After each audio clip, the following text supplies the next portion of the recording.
3 days had passed since June brought the alien creature to his workshop home. He had cleared his workbench, made a bed with spare blankets, and used his military first aid training to clean and treat her wounds. For the first day, Hana had drifted in and out of consciousness, taking only water and small amounts of broth. June sat by the workbench watching her breathe. The morning light filtered through the dusty windows of his workshop, casting golden beams across the room. His drone, Bit, hovered nearby, scanning Hana's vital signs regularly. Temperature down to 101. Bit reported in its mechanical voice. Improvement from yesterday. Good. June nodded, rubbing his tired eyes. He had barely slept, worried that she might either die or wake up and destroy his home. He still didn't know what she was capable of. As if sensing his thoughts, Hana's eyes suddenly opened. They were amber with vertical pupils like a cat's, but more complex with rings of gold within the iris. She looked directly at June, more alert than she had been before. "You helped me," she said, her voice stronger than it had been in the junkyard. Her speech had an unusual accent, but her words were clear. "Yes," June replied simply. "You needed help." Hana pushed herself up to a sitting position, wincing slightly. The makeshift bandages June had applied to her side were holding well. "Why?" she asked, her head tilted slightly to one side. "I am not human. I am dangerous to you." June shrugged. "You were hurt. Where I come from, we help those who need it." "Not all humans think this way," Hana said, her eyes narrowing slightly. "No," June admitted. "Not all do." They sat in silence for a moment. June poured a cup of water and offered it to her. She took it carefully in her clawed hands. Up close, he could see the scales on her fingers were finer, almost translucent at the tips. "What are you?" June finally asked. "I've never seen anyone like you before." Hana finished the water before answering. "I am Drakari, from a world you call Epsilon Draconis. Your people have not been there. It was beyond your travel range." "Was?" June asked. Hana's expression darkened. "My world is gone, destroyed by the collective. They came with great ships, broke our world apart for resources. My people fought. We always fight. But there were too many. They had technology we did not." "I'm sorry," June said, genuinely feeling the loss in her voice. "How many of your people survived?" "Few. Very few. We were warriors, not builders of ships. Some were taken as slaves, others as—" she seemed to search for the word, "specimens, trophies. The Drakari were once feared, across many systems. Now we are hunted for sport or kept as exotic pets." June felt a chill at her words. "How did you end up in the junkyard?" "I was on collector ship, rich human who collects rare species. During waste dump at your station, I broke free, hid in trash container. When it was ejected, I escaped." Her eyes flashed with pride. "Drakari may be fewer, but we are still strong. You've been hiding in the junkyard since then? How long?" "Your planet has rotated 14 times since I escaped." 2 weeks, June said, impressed. "With those injuries? How did you survive?" Hana's scales rippled slightly in what June was beginning to recognize as her equivalent of a shrug. "Drakari can go long times without food, can eat things humans cannot, but was growing weak when you found me." June stood up. "You need real food then. I have some protein packs. Not delicious, but nutritious." As he prepared the meal, he felt Hana's eyes following him. He was aware of how strange this situation was. A human and an alien from a warrior race, sharing space in his small home. By all rights, he should be terrified. Yet somehow he wasn't. "Here," he said, returning with a heated protein pack. "Try this." Hana sniffed the food suspiciously before taking a small bite. Her face scrunched up in what was clearly disgust, but she continued eating. "Not good?" June asked, smiling slightly. "Strange, but will help heal." She finished the meal quickly. "Thank you, June." It was the first time she had used his name. and something about hearing it in her unusual voice made him pause. "You're welcome, Hana."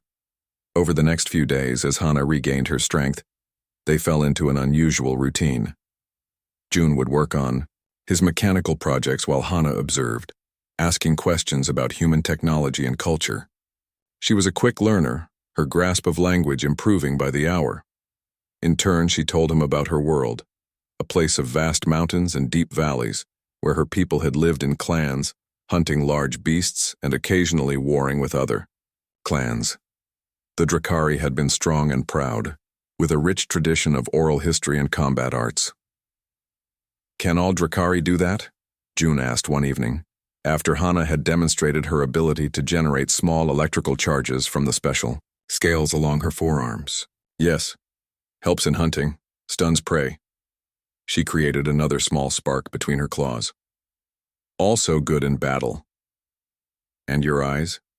I notice you can see in the dark." Hana nodded. "Better than humans.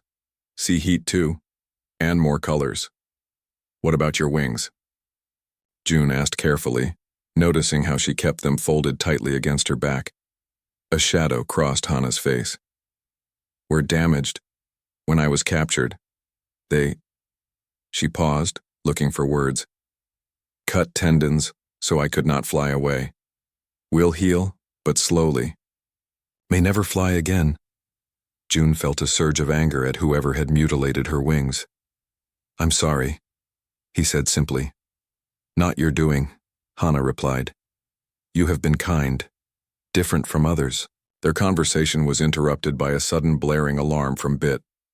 The drone zoomed to the window, its sensors on high alert. "Alliance patrol drones," Bit warned. "Approaching from the east. ETA 2 minutes." June jumped up. "They're scanning. For unregistered life forms. Quick, we need to hide you." Hana was already on her feet, her body tense and ready. "Where?" "The basement. It's shielded against radiation. Should block their scanners too." June led her to a hidden trapdoor beneath a workbench. They climbed down into the small space just as the mechanical hum of patrol drones grew louder overhead. In the dim emergency lighting, Hana's scales seemed to glow faintly.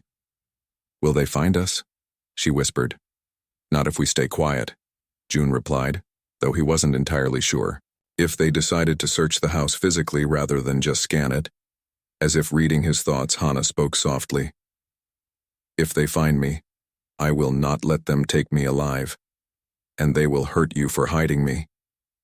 "They won't find us," June insisted. "You risk much to help me," Hana said, her eyes reflecting the dim light. "Why?" June thought for a moment. "Because it's the right thing to do. And because..." He hesitated. "I think you'd do the same for me." Hana studied him in silence before speaking again. "The collective will be looking for me too. Not just your alliance. The collector I escaped from has connections, resources. He will not give up easily. Let them look," June said with more confidence than he felt. "I know this junkyard better than anyone. We'll figure something out." As the sound of drones passed overhead, June realized how quickly his life had changed. 1 week ago, his biggest worry had been finding enough parts to make rent. Now he was harboring a fugitive alien and defying both the Alliance and some mysterious collective. Yet somehow, sitting in the dim basement shelter with Hana, he didn't regret his decision. Not for a moment. The sun was setting over New Seoul, casting long shadows across the massive orbital junkyard. June wiped sweat from his brow as he shifted another piece of twisted metal. At 28, he had the strong build of someone who worked with his hands every day. His dark hair was tied back in a small ponytail, keeping it out of his eyes as he searched. "Find anything yet, Bit?" June called to his drone, a small flying machine that hovered nearby. The drone beeped in response, its single blue eye flashing, to show it had not. June sighed. He needed a stabilizer component for the engine he was fixing. Without it, he wouldn't get paid, and without pay, he wouldn't eat next week. Life on the edge of New Seoul wasn't easy, but June preferred it to the crowded city center. After 5 years in the military, he liked the quiet of the junkyard. Let's try section D7, he said, consulting the small screen on his wrist. The waste ship from the Orion route came in yesterday. Might be something good there. As June moved deeper into the junkyard, the light faded. He switched on his headlamp and Bit's eye glowed brighter, lighting their path. This far out, the junkyard became dangerous, not just from sharp edges and unstable piles, but sometimes from what people threw away. Bit suddenly made a high-pitched sound. "What is it?" June asked, looking up from a promising pile of ship parts. The drone circled excitedly, then projected a reading onto June's wrist screen, a heat signature. Something warm was hiding under a collapsed shuttle hull about 50 meters ahead. Probably just a trapped animal, June muttered, but he reached for the stun rod at his belt anyway. Last month he'd found a pack of lab-escaped rodents that had grown to the size of small dogs. He still had the bite marks on his calf. Moving carefully, June approached the heat source. The shuttle hull was from an old Earth transport model at least 20 years outdated. Whatever was underneath had crawled into a small space between the crashed cockpit and a pile of scrapped engine parts. "Hello?" June called, not really expecting an answer. "Anyone there?" A sound came from inside the wreck, a shuffling, then silence. June took another step forward. "I'm not going to hurt you. Are you hurt? Need help?" More silence, then a low rumbling sound that raised the hair on June's arms. That was no rodent. It sounded almost like a growl. Bit flew closer to the wreckage, its scanner light sweeping the area. Suddenly something lashed out, a blur of movement that June could barely track. Bit spun away, barely avoiding whatever had struck at it. "Bit! Back!" June ordered, raising his stun rod. "Show yourself," he called to the shadow in the wreckage. "I'm armed." For a long moment, nothing happened. Then slowly, a figure emerged from the darkness of the wrecked shuttle. June's breath caught in his throat. She, was about June's height, but impossibly thin. Her body was humanoid, with 2 arms and 2 legs, but that's where the similarity to humans ended. Her skin was covered in fine scales that shimmered between deep blue and purple in his headlamp's light. From her back sprouted what looked like damaged wings, not feathered like a bird's, but leathery, with tears and holes like they had been injured. Her face was angular, with high cheekbones and large almond-shaped eyes that reflected his light like a cat's. Instead of hair, she had what looked like flexible spines that ran from her forehead down her neck and likely along her spine. Most striking were her eyes, intense, intelligent, and filled with what June recognized immediately as fear and defiance. The same look he'd seen in wounded soldiers on the battlefield. "You're not human," June said, lowering his stun rod slightly. The creature hissed, revealing sharp teeth. She was hunched in a defensive position, but June noticed she was favoring her left side. She was injured. "I won't hurt you," June said softly, placing the stun rod on the ground as a sign of good faith. "You're hurt. I can help." The creature's eyes narrowed with suspicion. June wasn't sure if she understood him. He reached slowly for his water bottle, unscrewed the cap, and held it out. "Water," he said clearly. "Drink?" For several long seconds, they stood locked in a silent standoff. Then slowly the creature extended a clawed hand. June noticed her scales were dull in places and some were missing entirely. She was in bad shape. She snatched the bottle and sniffed it carefully before taking a small sip. Her eyes widened, and then she drank deeply, finishing the entire bottle in seconds. "More?" June asked, reaching for his backup bottle. To his surprise, the creature spoke. "Yes." Her voice was raspy, as if unused for a long time, but the word was clear. "You speak my language," June said, surprised as he handed over the second bottle. "Some," she replied between gulps of water. "Learn quick." June's mind raced. Contact with unregistered alien species was strictly forbidden by the Terran Alliance. If authorities found out he'd encountered this creature and didn't report it immediately, he could face prison time. But looking at her condition, The way her bones showed through her scaled skin, the dried blood on her wings, the exhaustion in her eyes. He couldn't just call the authorities. "What's your name?" he asked gently. The creature finished the water and studied him for a moment. "Hana," she finally said, the word coming out with a slight hiss. "I'm June," he replied. "How did you—" Before he could finish, Hana's eyes rolled back and she collapsed forward. June lunged to catch her, surprised by how light she was. Up close, he could see just how malnourished she was, her scales flaking off in places. She was burning with fever. June looked around the empty junkyard, then up at the darkening sky. The right thing to do was call the authorities. That's what a good citizen would do. But something about the intelligence in those eyes, the way she had spoken his language after only hearing a few words. He couldn't. Whatever, whoever she was, she deserved better than to be treated like a specimen. "Bit," June called to his drone. "Scan the area. Make sure we're alone." While Bit circled overhead, June carefully lifted Hana into his arms. She weighed no more than a child despite being his height. Her breathing was shallow, and up close he could see dozens of small injuries across her body. "Let's get you somewhere safe," he whispered, not sure if she could hear him. "And then we'll figure out the rest." With one last look around the empty junkyard, June carried the unconscious alien back toward his workshop home, knowing his life had just become infinitely more complicated and dangerous. The sound of an approaching ship broke the morning quiet. June rushed to the window, peering through the worn blinds. Relief washed over him when he recognized the small transport vessel landing in the clearing near his workshop. "It's okay," he called to Hana, who had instantly moved to a defensive position in the corner. "It's just Minji. She's a friend who brings me parts sometimes." Hana remained tense, her clawed hands flexing nervously. After 2 weeks of hiding together, she had grown stronger, her scales regaining their luster, but she was still wary of any new presence. "Should I hide?" she asked, glancing toward the basement hatch. June hesitated. "Maybe at first. Let me talk to her. Minji can be trusted, but it might be a shock." Hana nodded and slipped down into the basement just as a knock came at the door.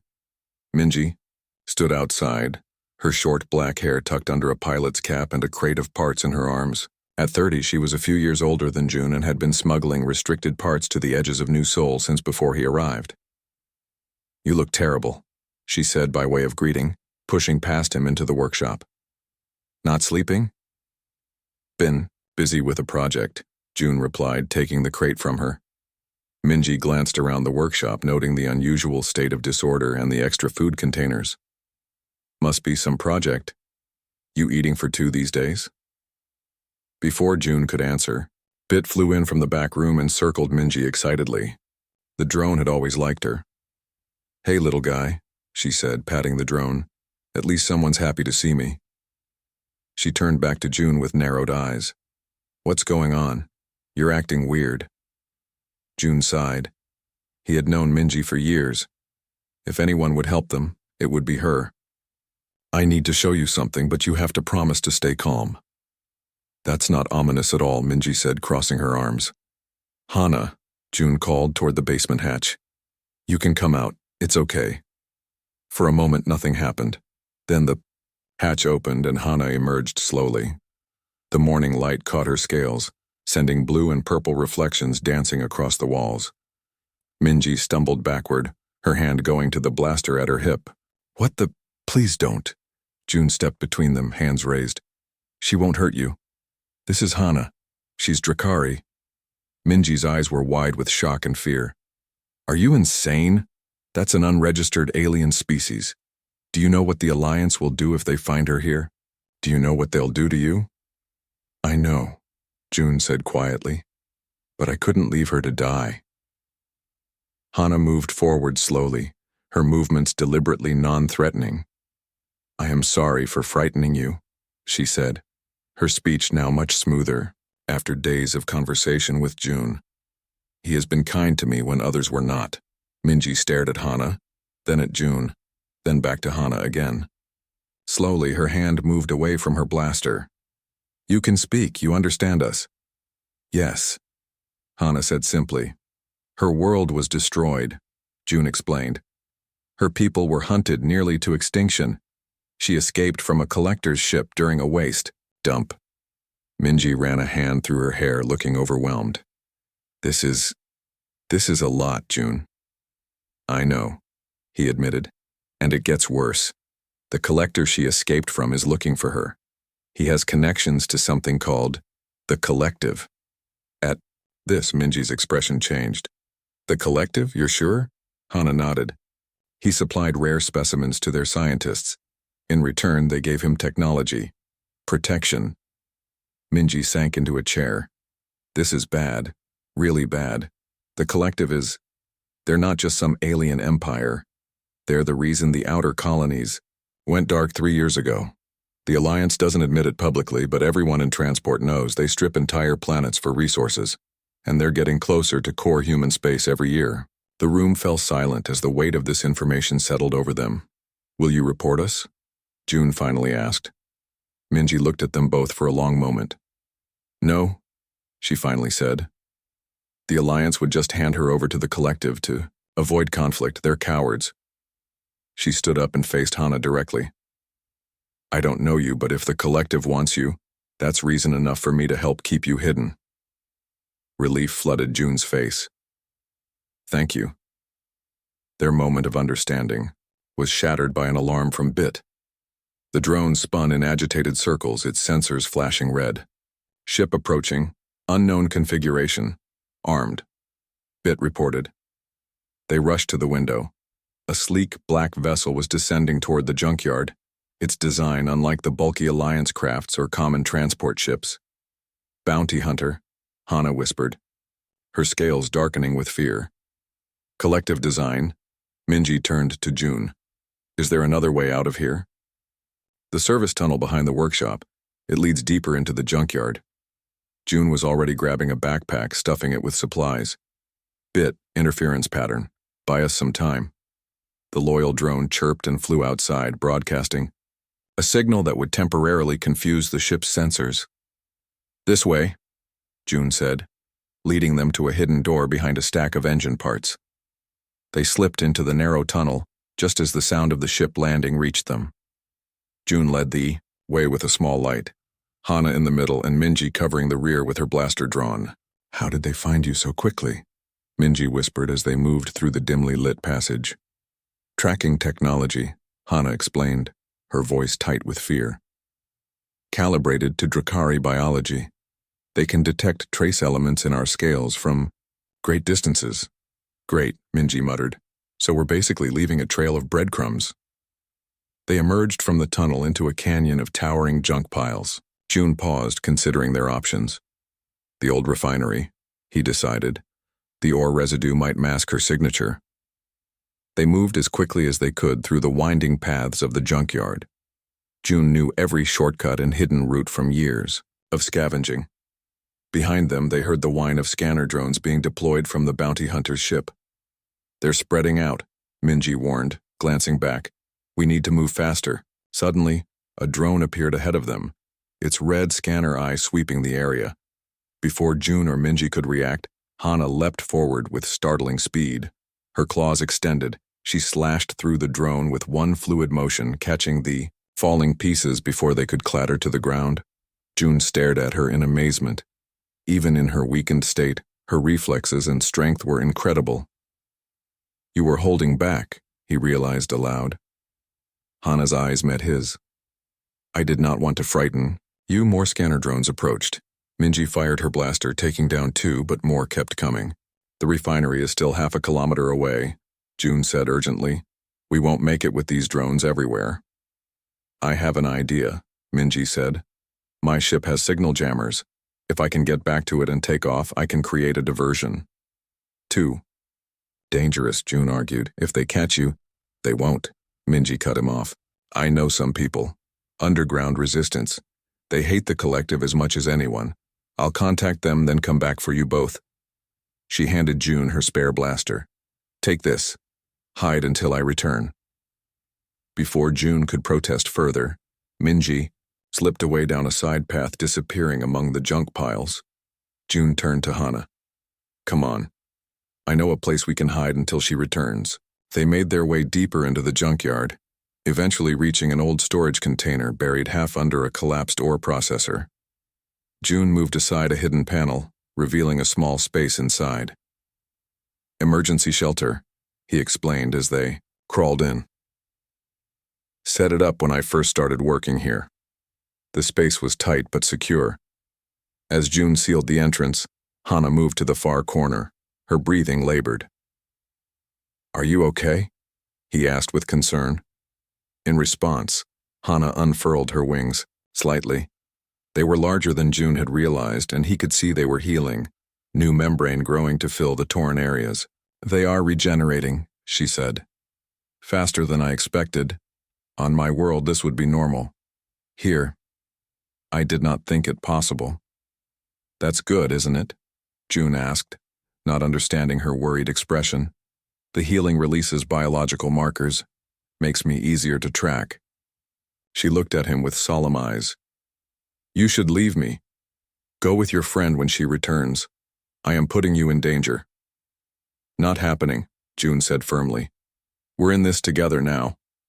Outside, they could hear the bounty hunters' drones searching, huddled in their small shelter, waiting for Minji's return. June realized how much his life had changed in just a few weeks. And how, despite the danger, he wouldn't go back to his solitary existence for anything in the world. Night fell over the junkyard. June and Hana had been hiding in the small shelter for hours. The sounds of scanning drones had faded, but they dared not venture out yet. Your friend has been gone too long, Hana said, her eyes glowing faintly in the darkness. Something may have happened to her. June checked his wrist device again. The bounty hunter might be jamming communications. We have to trust that Minji knows what she's doing. As if summoned by his words, a soft tapping came at the hidden entrance. June raised the blaster Minji had given him while Hana tensed, ready to attack. It's me, came Minji's hushed voice. I'm not alone. June hesitated, then unlocked the entrance. Minji slipped inside, followed by a tall, gray-haired man with a weathered face and the bearing of a military officer. This is Captain Tay, Minji said quickly. He runs a smuggler vessel. He's going to help us. The older man's eyes widened slightly at the sight of Hana, but he showed no fear. So it's true. A Drakari. His voice was deep and rough. Thought your kind were all gone. Not all, Hana replied, studying him cautiously. Not yet. The bounty hunter has set up a perimeter around the junkyard, Minji explained. But Tai's ship can break through if we move fast. He has connections with the resistance network. Why are you helping us? June asked Tay directly. The captain's face hardened. I was stationed on Vega Colony when the collective came. Only 10 of us made it out. I've been fighting them my own way ever since. He turned to Hana. And anyone the collective wants this badly is worth saving in my book. We need to move now, Minji urged. I've set up a diversion on the east side of the junkyard. When it blows, we make for Tay's ship on the west landing pad. They gathered what few supplies they had and prepared to leave. June noticed Hana flexing her wings slightly. Can you fly yet? He asked quietly. She shook her head. Not far, but they are stronger. I can glide short distances if needed. That might be useful, Tay commented. The path to the ship isn't direct. A distant explosion suddenly lit up the night sky, followed by the sound of drones racing toward it. That's our cue, Minji said, opening the shelter entrance. Move fast. Stay low. They emerged into the darkness, following Tay as he led them through a maze of junk piles and broken machinery. The captain moved with surprising speed and silence for his age, clearly familiar with covert operations. Stop, Tay whispered suddenly, holding up his hand. Ahead, a drone swept back and forth across their path, its scanner cutting through the darkness. We need another route, Minji whispered. Hana touched June's arm. There.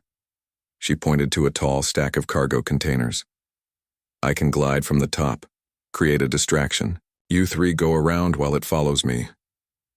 Too risky, June argued. It's tracking me anyway, Hana insisted. Let me help. Before anyone could stop her, Hana was climbing the cargo containers with remarkable agility, her claws finding purchase in the metal. When she reached the top, she looked back at June once, then leapt into the air. Her wings extended fully for the first time since June had met her. They spanned nearly 4 meters, catching the faint moonlight in their membrane. Though still healing, they supported her enough to glide gracefully across the open space. The drone immediately detected her and changed course, its red scanner following her path. Now, Tay ordered, and the 3 humans sprinted across the clearing while the drone pursued Hana. They reached the other side just as a sharp crack echoed through the junkyard. June spun around to see Hana landing behind them, the drone falling. In sparking pieces. You destroyed it? Minji asked, impressed. Hana nodded, slightly out of breath. Electrical discharge from my scales overloaded its circuits. The ship's not far now, Tay said, already moving again. But that drone will be missed soon. They hurried through the darkened junkyard, the western landing pad now visible in the distance.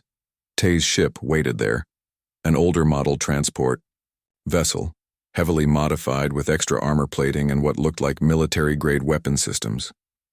Almost there, Minji whispered encouragingly. Then a bright spotlight suddenly illuminated them, freezing the group in place. The sleek black ship of the bounty hunter hovered directly overhead. Scatter! Tay shouted, drawing a heavy blaster, and firing at the ship. The shots bounced off the ship's shields but provided enough distraction for them to run for cover. June grabbed Hana's arm and pulled her behind a fallen shuttle wing, just as energy bolts rained down around them. The ship! Minji yelled from behind a stack of fuel canisters. If we can reach it. Her words were cut off as a figure dropped from the hovering vessel. It landed with inhuman grace, a tall armored being with multiple mechanical enhancements visible across its body. Its face was hidden behind a featureless mask, but sensors glowed red where eyes should be. A collector enforcer, Hana whispered, her voice tight with fear. Half machine, half living. They live only to hunt. The enforcer turned slowly, scanning the area. When its sensors pointed in their direction, June felt a chill run down his spine. Target located, it announced in a metallic voice. Surrender the Drakari specimen and your deaths will be quick. Tay fired from his position, the shots hitting the enforcer but doing little damage against its armored body. In response, the enforcer raised its arm, which transformed into a cannon-like weapon. Get to the ship, Tay called to them. I'll hold it off. We're not leaving you, June shouted back. My ship is armed. Get to the controls, Tay insisted, continuing to fire to draw the enforcer's attention. June looked at Hana. Can you make it to the ship? She nodded. Together. Minji was already moving, circling toward the landing pad. June and Hana waited for the enforcer to focus on Tay's position, then sprinted from their hiding place. They had covered half the distance when the enforcer spotted them. It fired, the energy blast hitting the ground just behind them. The force threw June forward, sending him sprawling. When he looked up, the enforcer was advancing on him, weapon ready. Before it could fire, Hana leapt between them, her wings spreading wide. With a fierce cry, she released a massive electrical discharge, far more powerful than what she had used on the drone. Blue-white energy crackled across her scales and shot toward the enforcer. The blast hit the machine being directly, causing its systems to spark and falter. It staggered back but didn't fall, its weapon systems already beginning to recalibrate. Run! Hana shouted, helping June to his feet. They raced for the ship, where Minji had already lowered the ramp. Tay provided covering fire, backing toward the vessel as the enforcer recovered. Once inside, Tay rushed to the controls. Strap in. This won't be a smooth takeoff. The ship's engines roared to life just as the enforcer fired again, rocking the vessel. Warning alarms blared throughout the cabin. Shield damage at 20%, an automated voice announced. Recommend immediate evasive action. Tell me something I don't know, Tay muttered, his hands flying over the controls. The ship lurched upward, breaking away from the landing. Had the bounty hunter's ship moved to intercept, weapon systems locking on, Tay grinned and hit a series of switches. Let's see how they like this. From hidden compartments in Ty's ship, a barrage of missiles launched, not at the enemy vessel, but at the junkyard below. The resulting explosions sent debris flying in, all directions forcing the bounty hunter to veer away to avoid damage. Space junk, Tay explained with satisfaction. Best weapon against a ship that expensive. They won't risk puncturing their hull. Using the distraction, Tay pushed the engines. To maximum thrust, the ship shot upward, breaking through New Sol's atmosphere and into open space. June finally relaxed his grip on the safety restraints. He turned to Hana, who was looking out the viewport at the shrinking planet below. "Are you okay?" he asked, softly. She nodded, though her scales had dulled slightly from the energy she had expended. "Where is this sanctuary your captain friend speaks of?" "It's called New Beginning," Minji answered, joining them. "It's a space station hidden in the Ceres asteroid belt, a safe haven for refugees and those fighting against the collective. Will we be welcome there?" Hana asked. "My kind were not always known for peace." "You'll be welcome," Tay called from the pilot's seat. "Anyone who can fire an electrical blast like that at a collector enforcer is welcome in my book." He set the navigation system and turned to face them. "But it's a long journey. 3 days at best, and I guarantee that enforcer has already called for backup." June looked at his companions. Minji, the friend who had risked everything to help them, Tay, the hardened captain with his own reasons to fight, and Hana, the last Drakari warrior who had trusted him when she had every reason not to. "Then we better be ready when they come," he said with determination. "What weapons do you have on board, Captain?" As Tay began listing the ship's defenses, June felt something he hadn't experienced since leaving military service, a sense of purpose. Whatever dangers lay ahead, they would face them together. 2 days into their journey, Tay's ship dropped out of faster-than-light travel to make necessary repairs. The battle at the junkyard had damaged several systems, and the engines needed cooling. "Perfect timing," Tay said, pointing to a nearby asteroid field. "We can hide in there while we work." As they maneuvered into the cover of the massive rocks, June noticed something strange about one particularly large asteroid. It didn't move like the others. "Captain, that one has artificial stabilizers," he observed, pointing to the asteroids. "Two regular orbit." Tay leaned forward, his eyes narrowing. "Good eye, boy. That's no ordinary rock." He adjusted their course toward it. "Let's take a closer look." As they approached, the surface of the asteroid seemed to shift. A seam appeared, revealing a hidden docking bay. "Is this your sanctuary?" Hana asked, standing behind them at the viewport. "No," Tay replied, looking troubled. "But I recognize the design. It's an abandoned mining colony, hasn't been used in decades." "Then why is the docking bay opening?" Minji asked nervously. Before anyone could answer, a communication request flashed on the control panel. Tay hesitated, then accepted it. A grainy hologram appeared, a face that wasn't human. It had scaled features similar to Hana's, but with different coloring and a heavier build. Approaching vessel, the being spoke in a rough but understandable version of their language. "State your purpose or be destroyed."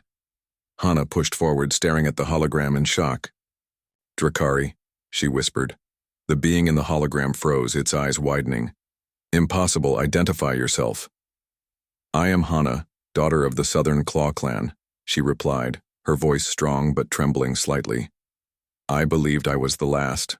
The hologram flickered as the being turned to speak to someone off-screen, then faced them again.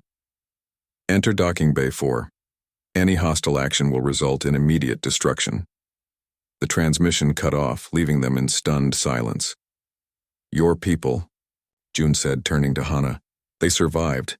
"So it seems," she replied, her expression a mix of hope and suspicion. "But this makes no sense. How did they escape? Why hide here?" Tay guided the ship carefully into the indicated docking bay. Only one way to find out. When they disembarked, they were met by a group of armed beings, 5 Drakari warriors, their scales ranging from deep green to burnished gold. They were larger than Hana, with more prominent spines and fully healed wings. One stepped forward, clearly the leader. I am Kuro, commander of this outpost. His eyes fixed on Hana.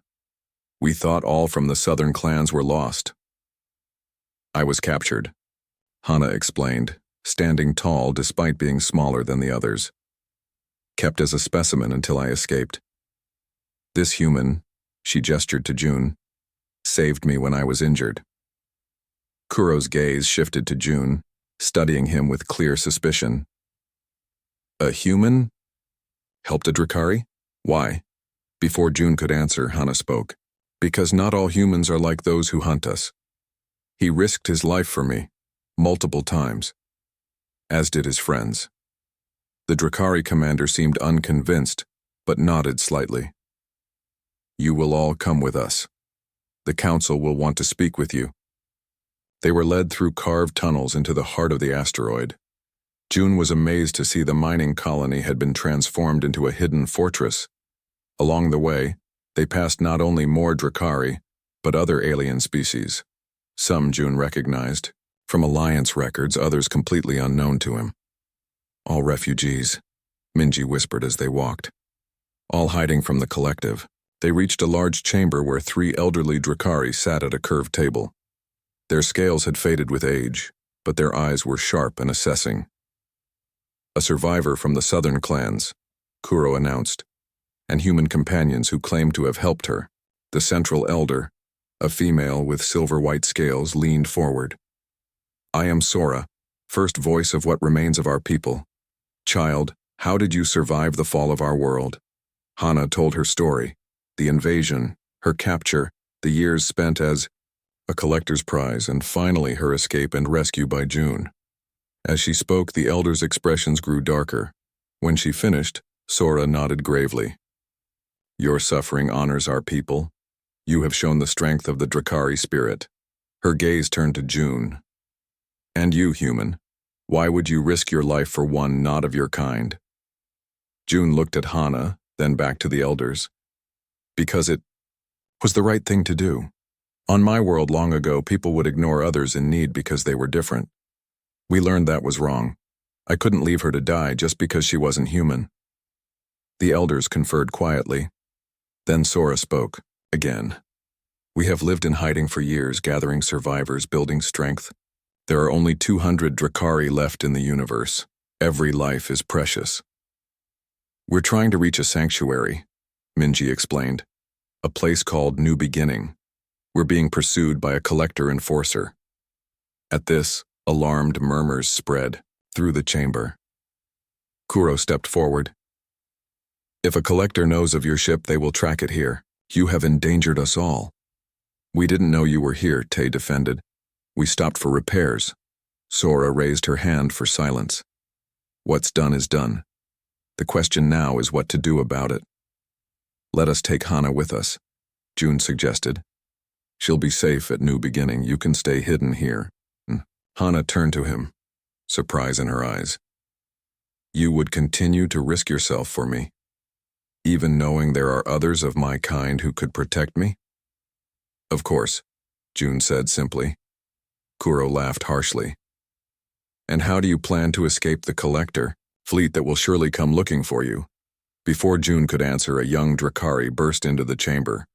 Ships approaching, collective design. The room erupted into activity. Kuro began barking orders, directing warriors to defense positions. The elderly council members were ushered to safety. How many ships? Sora demanded. 3 cruisers and multiple smaller vessels, the messenger reported. They will be within range in 20 minutes. They found us, Tay said grimly. Probably tracked our ion trail. June stepped forward. Let us help. I was a military engineer. I know collective ship weaknesses. Kuro scoffed. What could a human possibly know that would help us? The shield generators on collective cruisers, June explained quickly. They're positioned along the ventral spine. Hit them with concentrated fire in sequence from stern to bow, and the whole system destabilizes. The Drakari commander stared at him in surprise. How do you know this? Alliance intelligence. June turned to Tay. Your ship has military-grade weapons, right? If we coordinated with whatever defenses this colony has, We have defense systems, Kuro admitted reluctantly, salvaged from various sources, and 5 small fighter vessels. That's enough, Juntae said confidently. We can create a strategy. Sora studied June with new interest. You would fight alongside us, against your own kind. The collective isn't my kind, June replied firmly. They're everyone's enemy, and I protect my friends. He looked at Hana as he said this. The first voice nodded slowly. Very well. Kuro, allow the human to assist with defense coordination. The next 15 minutes were a blur of activity. June worked with the Drakari technicians, explaining the attack pattern that would maximize damage to the collective ships. Tai prepared his vessel while Minji helped evacuate non-combatants to deeper shelters. Hana found June as he finished programming the defense targeting systems. You did not have to stay, she said quietly. You could have left with your captain friend when he moves his ship to the attack position. June turned to her. And leave you? Not a chance. There are other Drakari now, she reminded him. You have fulfilled your obligation to help me.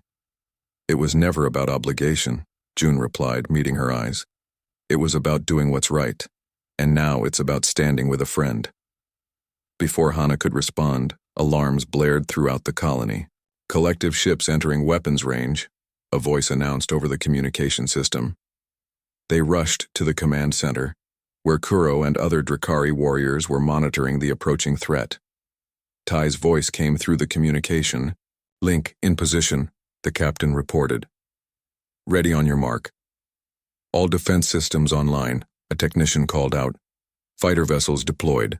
On the large display screen they could see the collective ships, sleek predatory vessels bristling with weapons. At the center was a massive cruiser, flanked by smaller attack ships. They're launching boarding pods, Kuro warned. They want captives, not just destruction. Typical collective strategy, June noted. We need to focus fire on the main cruiser first. If we can disable it, the smaller ships might retreat.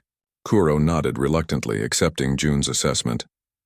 All units target the main cruiser, follow the human's attack pattern. The battle began with a brilliant exchange of weapons fire.